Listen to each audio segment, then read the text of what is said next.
দফা দাবি আদায়ের লক্ষ্যে ডিজিপিকে উদ্দেশ্য করে কদমতলা থানার ওসি জয়ন্ত দেবনাথের নিকট প্রতিনিধিমূলক ডেপুটেশন প্রদান করল কলাছড়া ব্লক কংগ্রেস। জানা গিয়েছে সোমবার দুপুর 12টায় কদমতলা থানার ওসির নিকট ডেপুটেশন মিলিত হন কংগ্রেস নেতৃত্বরা।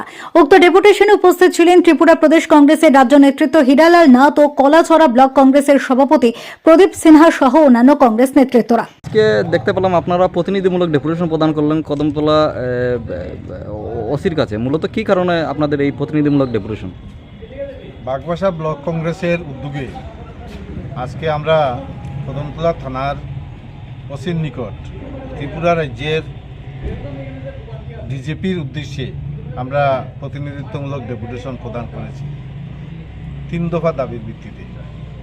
মূলত উদ্দেশ্য হচ্ছে যে কালাছড়াতে একটা পুলিশ স্টেশন একান্ত প্রয়োজন, কারণ কদমতলা থেকে কালাছড়া, নদিয়াপুর, উড়ুয়া, লক্ষ্মীনগর, গোবিন্দপুর ইত্যাদি অঞ্চলে কোনো ক্রাইম হলে পরে ওখানকার মানুষ যেমন যোগাযোগ করতে অসুবিধা, আবার এইখান থেকেও যোগাযোগ করতে অসুবিধা।